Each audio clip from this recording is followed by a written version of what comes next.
બાલમૂર્તિના આ લેખનું શીર્ષક છે બાળકોમાં ગુનાહિત માનસ, કારણો, ઓળખ અને સાવધાની. લેખિકા અમીષા પટેલ. વાંચન સ્વર વિભા જીતેન્દ્ર પાઠક. આજે જીવન ખૂબ ઝડપી બની રહ્યું છે. કોઈને કોઈના માટે સમય નથી. સૌ પોતપોતાના જીવનમાં મસ્ત છે. પણ આપણે કદાચ આ ભાગદોડવાળી જિંદગીમાં ઘણું બધું ચૂકી ગયા છીએ. અને એમાંનો એક વ્યક્તિ જેના ઉપર આ ઝડપી જીવનની ખૂબ અસર થઈ રહી છે તે છે બાળક. સમાજ તરીકે આપણે ઘણીવાર ધારીએ છીએ કે ગુનાહિત વર્તન ફક્ત પુખ્ત વયના લોકોનું જ ક્ષેત્ર છે. જોકે સંશોધન સૂચવે છે કે ગુનાહિતતાના બીજ બાળપણમાં જ વવાઈ જાય છે. બાળકોમાં ગુનાહિત માનસિકતાના પ્રારંભિક ચેતવણી ચિહ્નોને ઓળખવા, અંતર્ગત કારણોને સમજવું અને અસરકારક નિવારણ વ્યૂહરચનાઓ અમલમાં મૂકવી જરૂરી છે. કેમ બાળક ગુના તરફ જાય છે? તેમાં ઘણા પરિબળો જવાબદાર છે. સૌથી પહેલાં તો આપણે તેના કારણો જાણીએ. બાળકોમાં ગુનાહિત માનસિકતાના કારણો. નંબર 1. આનુવંશિક પરિબળો બાળકોમાં આક્રમક અને અસામાજિક વર્તનમાં ફાળો આપી શકે છે. જેમ કે પારિવારિક ઝઘડા, માતા કે પિતાનું આનુવંશિક માનસિક વર્તન, ગુસ્સો આવતા પોતાને શાંત કરવા ગુનાહિત પગલાં ભરવા, જેમ કે પોતાને જ નુકસાન કરવું, વારંવાર એક જ વસ્તુ ઉપર પ્રહાર કરવો. નંબર 2. પર્યાવરણીય પરિબળો જેવા કે હિંસા, દુર્વ્યવહાર અને ઉપેક્ષાનો સંપર્ક બાળકના વર્તનને આકાર આપી શકે છે અને ગુનાખોરીની સંભાવના વધારી શકે છે. જેમ કે બાળકની હાજરીને નજરઅંદાજ કરવું, તેનું અપમાન કરવું, તેની હાજરીમાં જ અન્યના વખાણ કે સરખામણી કરવી, તેની હાજરીમાં મારામારી કરવી, તેને ગમતી વ્યક્તિ કે વસ્તુને નુકસાન પહોંચાડવું વગેરે. નંબર 3. મગજનો વિકાસ.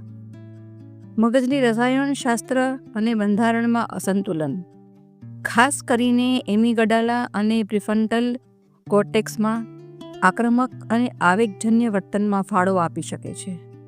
જન્મથી જ બાળકમાં માનસિક સ્થિરતાનો અભાવ, ખેંચ આવવી, ખોડખાપણ કે ચામડીનો રંગભેદ. નંબર 4. સામાજિક અને આર્થિક પરિબળો. ગરીબી, શિક્ષણનો અભાવ અને સામાજિક અલગતા બાળકોમાં ગુનાહિત વર્તનનું જોખમ વધારી શકે છે. નાના બાળકોમાં નાની નાની વસ્તુઓનું ખૂબ મહત્ત્વ હોય છે.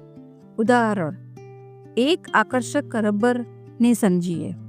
શાળામાં જો એનો મિત્ર ખૂબ સુંદર રબર, સંચો કે પેન્સિલ લાવ્યો હોય, ત્યારે અન્ય બાળક જે આવી વસ્તુઓ મેળવી શકતું નથી, ત્યારે સૌથી પહેલો ગુનો ચોરી કરી બેસે છે.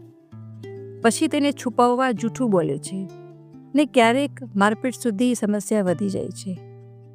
અસંતુષ્ટિ બાળકને ગુના સુધી પહોંચાડવાનું પહેલું પગથિયું છે. નંબર 5. કૌટુંબિક ગતિશીલતા. નિષ્ક્રિય કૌટુંબિક સંબંધો અને માતા પિતાની દેખરેખનો અભાવ બાળકોમાં ગુનાહિત માનસિકતાના વિકાસમાં ફાળો આપી શકે છે. હા, જો માતા પિતા બાળકની જરૂરિયાતો, ઈચ્છાઓને સમજી શકતું નથી, તો તેવા બાળકો પોતાની ઈચ્છાઓ પૂર્ણ કરવા ચોરી કરે, જૂઠું બોલે છે. ક્યારેક બાળક એટલું આક્રમક બની જાય છે કે તેની તીવ્ર ઈચ્છાઓને પૂર્ણ કરવા માતા પિતાને નુકસાન પહોંચાડે છે. ઉપર જણાવ્યા પ્રમાણેના પરિબળો બાળકોને ગુનાહોને પ્રેરવા મજબૂર કરે છે.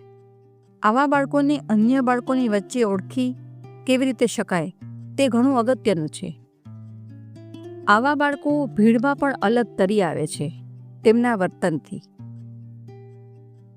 બાળકોમાં ગુનાહિત માનસની ઓળખ નીચેના મુદ્દા પરથી જાણીએ. નંબર 1. આક્રમક વર્તન. સાથીદારો અને પુખ્ત વયના લોકો પ્રત્યે વારંવાર લડાઈ, ગુંડાગીરી અને આક્રમકતા બાળક નાની ઉંમરમાં જ વધારે સમજદાર બની જાય છે. પણ તેની સમજદારી તેની જીદ પૂરતી જ હોય છે.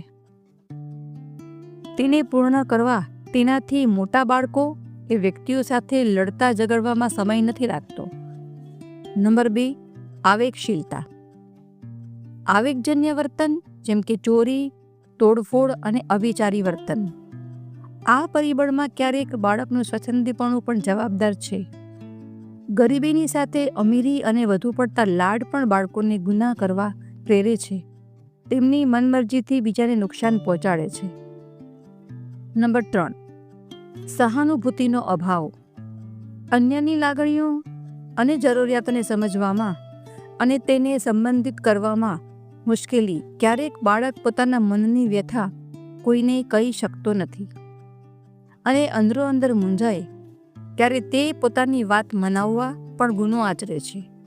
જો મને ના મળે તો બીજાને પણ નહીં એવી ભાવના અનુભવે છે અને માનસિક રીતે વિકૃત બને છે. 4, મેનિપ્યુલેટિવ બિહેવિયર. વ્યક્તિગત લાભ હાંસલ કરવા અથવા ઈચ્છાઓ સંતોષવા માટે અન્ય સાથે ચાલાકી કરવી, જેમ કે પોતાના ફાયદા માટે બીજાને વિશ્વાસમાં લે, તેમની સાથે ઘણો કોમળ વ્યવહાર રાખે અને કામ પૂર્ણ થતાં તેના વ્યવહાર અને વાણીમાં બદલાવ આવે છે. તે બીજાને નુકસાન પહોંચાડવામાં જરા પણ શરમ કે સંકોચ અનુભવતો નથી. નંબર 5, ગુપ્ત વર્તન. ગુપ્ત વર્તનમાં સામેલ થવું, જેમ કે ખોટું કામ છુપાવવું અથવા નકારવું. સાયકોલોજીકલી બાળકોમાં જોવા મળ્યું છે કે તેઓ ખરાબ સંગતે ચડી ખરાબ કામો કરે છે, જેમ કે ડ્રગ્સ, ધૂમ્રપાન, દારૂ, વિજાતીય વ્યક્તિને હેરાન કરવું. નંબર 6, માતા પિતાના પ્રેમનો અભાવ. અન્ય બાળકો સાથે સરખામણી, વધુ પડતી અપેક્ષા બાળકો તરફ અને માતા પિતાના અંદરના ઝઘડા અને એકલતા. દરેક બાળક કોરી સ્લેટ જેવું માનસ ધરાવે છે. જ્યારે તેની આંખોની સામે જે યોગ્ય નથી તે ચિત્ર વારંવાર સામે આવે છે ત્યારે તેને જ હકીકત માની લે છે અને તે જ સત્ય છે તેમ સમજી તેને અનુસરે છે. પણ જો બાળપણમાં જ આવા વર્તનને અટકાવી તેને સાચી હકીકતથી રૂબરૂ કરવામાં આવે તો અવશ્યપણે બાળકોમાં ગુનાહોનું પ્રમાણ ઘટાડી શકાય. પહેલાં તો બાળકોના વર્તનને ઓળખવું, જેમ કે તેને વારંવાર ગુસ્સો આવવો, કહ્યું માનવું નહીં, કોઈ પણ રીતે પોતાની વસ્તુ મેળવવા પ્રયાસ કરવો, જૂઠું બોલવું, ઈર્ષા, જીદ, આંખોમાં આંખો પરોવી ગુસ્સાથી વાત કરવી. આ પરિબળો ગુનાની શરૂઆત છે. અન્ય સાવધાની. ટેલિવિઝન તેમજ ફિલ્મોમાં દર્શાવતા આક્રમક સીન જે નાના બાળકોના માનસ ઉપર ઊંડો ઘા કરે છે, તે હંમેશા તેને આનાથી દૂર રાખો. બાળકોને નાનપણથી જ ધર્મ સાથે જોડો. તેને ધર્મની સાચી સમજ આપવી જોઈએ, જેથી બાળક સેવા સહકારની ભાવના શીખે અને ગુનાહિત પ્રવૃત્તિઓથી દૂર રહે. સાચું માર્ગદર્શન આપો, જેથી તેના મગજમાં રહેલી ખોટી સમજને દૂર કરી શકાય. આ માર્ગદર્શન જો તેની ગમતી વ્યક્તિ આપે તો તે વધારે અસરકારક બની રહે છે. સામાજિક કૌશલ્યની તાલીમ આપો. બાળકોને સામાજિક કૌશલ્યો શીખવો, જેમ કે સહાનુભૂતિ, સંચાર અને સમસ્યાનું નિરાકરણ વગેરે, જેનાથી બાળક મુશ્કેલીઓમાંથી બહાર નીકળવાના ઉપાય શોધશે. હા, એ ઉપાય હકારાત્મક હોવા જોઈએ. જો નકારાત્મક ઉપાય હશે તો એ ગુનાહ તરફ વળશે. ગુનાહિત બાળકોને ગુનાહ તરફથી વાળવા તેમને યોગ્ય કેળવણી આપવી, તેમની મનોવિજ્ઞાનતાને સમજી તેવા કેળવણી સંસ્થાઓનો સંપર્ક સાધવો, જ્યાં બાળકને પોતાની જરૂરિયાતો, ઈચ્છાઓ અને કેમ તે ગુનાહ તરફ વળ્યો તેના યોગ્ય કારણો જાણી તેની સારવાર થાય. નિષ્કર્ષ. બાળકોમાં ગુનાહિત મન એ એક જટિલ સમસ્યા છે, જેને બહુપક્ષીય અભિગમની જરૂર છે.